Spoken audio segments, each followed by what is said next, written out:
People would slam doors in my faces and yell Biden supporter at me at school. For real? Yeah.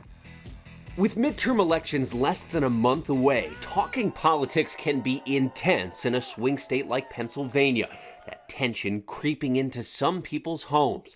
Abby Crawford leans left, her father Wes leans right. I mean, we do our best. It's definitely a learning curve, figuring out how to talk not from a place of like convincing, but just like understanding the difference in opinion that we have. Do you understand where she's coming from? I believe I understand where she's coming from. I just hope she understands where she's coming from. Next month, Abby, a first-time voter, will be casting her vote along with her dad in a pivotal election, not just for the state, but for the country. The Pennsylvania Senate race, a contentious fight between celebrity Dr. Mehmet Oz and Lieutenant Governor John Fetterman. Dr. Oz might be a joke, but it's not funny. Because abortion is on the ballot in Pennsylvania and in this nation. We don't want folks voting before they've actually heard John Fetterman defend his far-left radical ideas. Both vying for the seat being vacated by Republican Pat Toomey, the winner potentially determining the balance of power in the Senate. Democrats knew, looking at this map, there was really only one big opportunity they had to flip a seat that was currently held by Republicans. Quite frankly, this is the race that could be for all the marbles. The candidates trading jabs on social media. Fetterman, a Democrat, currently serves as the state's number 2 and was once mayor of Braddock, a steel town with less than 2,000 residents. He's lived in Pennsylvania his entire life, something he's played up in his campaign ads, pointing out his opponent has not. My ask to you is to send Dr. Oz back to New Jersey and send me to Washington, D.C. Earlier this year, a stroke significantly slowed down Fetterman's ability to campaign for a time, though he now uses that experience as a new talking point. You may have had a real serious health challenge in your life. Anyone? I hope that you didn't have a doctor in your life making fun of it, laughing at you, telling you that you're not able to do your job. I think the stroke and the obvious impact that it had opened the door to many voters who want to at least think about whether they would consider Mehmet Oz. Dr. Mehmet Oz, a Republican, seeming to follow President Trump as celebrity turned politician, hoping to keep Senator Toomey's seat red in the process. Pennsylvania needs a conservative who will put America first. And he's leaning into Trump's endorsement. By the way, I endorsed another person today, Dr. Oz in Pennsylvania. Dr. Oz.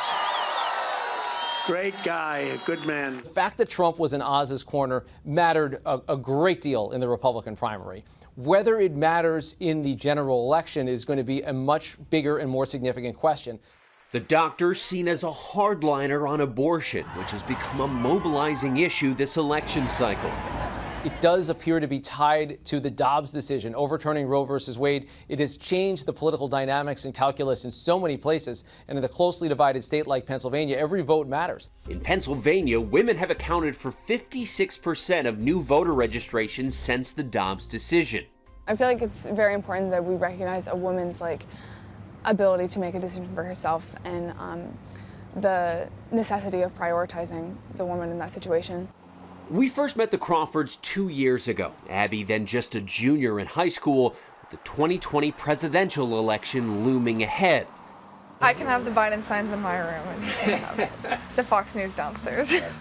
I think Trump is embraced not because people have a glorified view of Trump as a person, but I think they were hopeful that President Trump would change the status quo in Washington.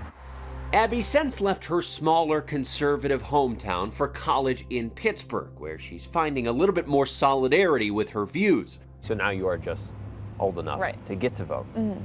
And I believe you registered basically immediately, right? Yeah, 1202. 1202 on your 18th birthday? Yeah. Abby graduated from Red Bank Valley High School. She says it was here where she learned how to discuss these issues while still respecting the people who disagree with her. When I was in 8th grade, actually Dr. Harmon's civics class, He talked a lot about like our civic duties and responsibilities and how important it is to like be involved, and if we're going to have opinions, like we need to like take action on that. Red Bank Valley High School is about an hour northeast of Pittsburgh, a fairly staunchly red part of western Pennsylvania. The school has a highly engaged civics curriculum.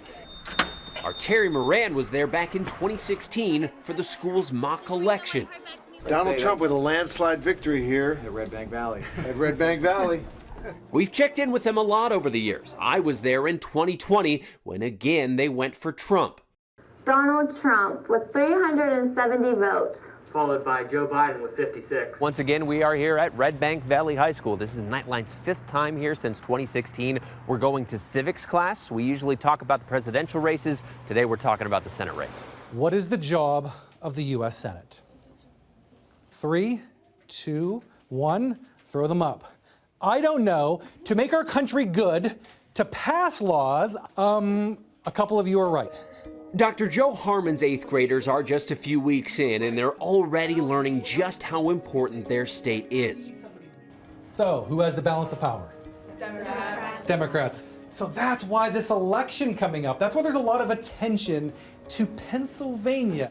Dr. Harmon says his goal is not to influence how these future Pennsylvania voters actually vote. He instead wants them to understand the process and simply get them interested in civic participation. I've known you a couple of years now. Yeah, sure. I already knew that you found civics to be incredibly important. I would imagine that you only find it more important these days. It's been a lot easier to teach, especially since 2016 with these candidates that have become more out there and prominent and maybe popular, maybe the best word to use. Mm-hmm. So it seems the kids students are more engaged. There's definitely more opinions floating out and around there. So it's made my job easier because they're more interested in the processes and the candidates and what's happening in the country in general. Yeah, right. Sure. And the kids here already have a sense of what issues matter to them. If you grew up around guns and with guns, like my family hunts, then you're gonna be like, well, I want guns because that's part of my rights. Lately, we've been talking a lot about like student loan forgiveness. I just think it's unfair for like this generation to kind of be just given everything. With less than a month to this battleground election, voters from each party are lining up behind their candidates. And the Crawfords are no different.